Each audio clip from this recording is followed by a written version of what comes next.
we got a question from Shane in the mentorship, who actually said this might be fun for you guys to talk about on the podcast. And so he said how we, as in Mike and Jordan, how we would become personal trainers today, what to focus on / your strategies / how you would use technology, use the technology available today, etc. I like that. To be honest, I would do the exact same thing. Like starting off with getting an internship. Well, so here's what we have to say is, do I have to do it at this age with my current life situation? No, like wife, kids, dog? No. Do it with like making you, Jordan, vague, but then we're in 2024 going on 2025, everything that's going on in the world instead of 2011. There are still amazing in-person facilities. There are amazing in-person facilities all over not only the country, but the world.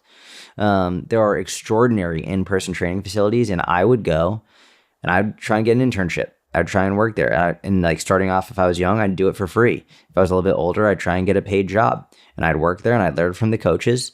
I have a list that I made. I want to let you answer this question in its entirety because I want to see how close we are, because that was my number one also. Yeah. Number one, go get an internship and work at an amazing in-person gym. That's where you're going to learn the most without question.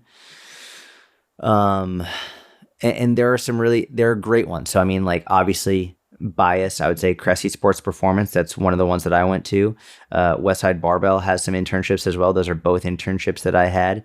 You know who else I would really recommend is someone like, it's so bad that I don't know, I'm forgetting his actual name, but Knees Over Toes guy is a really wonderful guy to learn from. I would spend time studying his work. I think he's changed the industry for the better.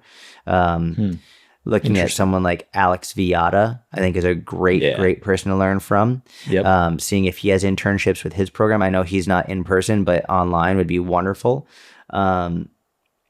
Those are all like I would find an internship and learn from some of the greatest coaches in the world. Then from there, I would invest in books. And I would read some really amazing books. And, you know, we've spoken about this ad nauseum, so I'm not going to go in excruciating detail on that here. But starting strength and practical programming are really great starting points for it. And then spending time reading Alan Aragon's website, getting his research review, Lyle McDonald's website, Martin Birkin's website. Again, those are the places that I would really start. You know, who else is also great? I would look at Mike Israetel, has a lot of great information, free information on his YouTube.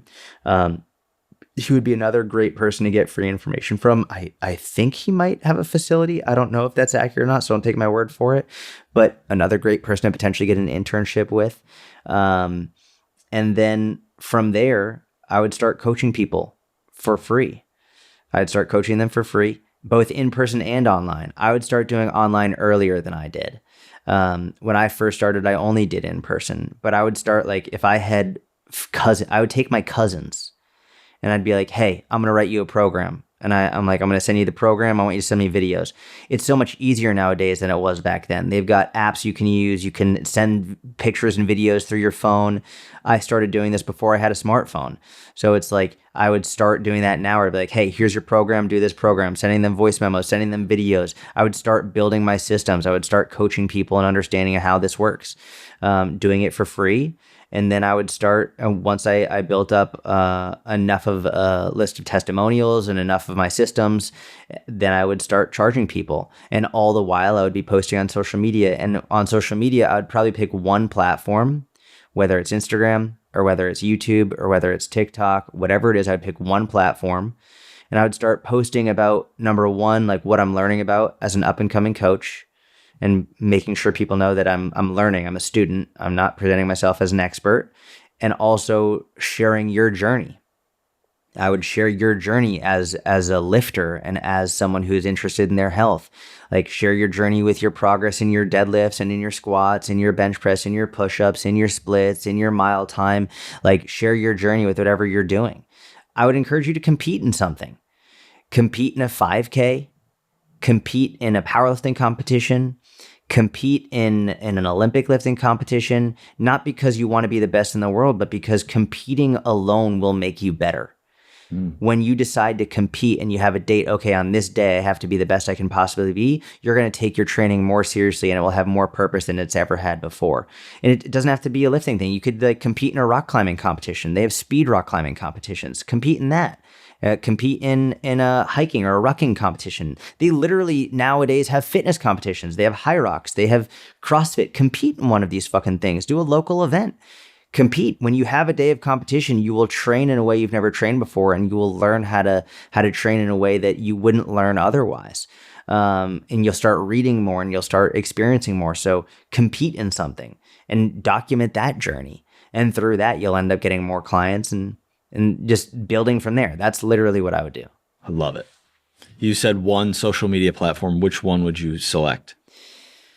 I mean, my bias is Instagram, but it could be Instagram. If I could pick, it would either be Instagram, TikTok, or YouTube.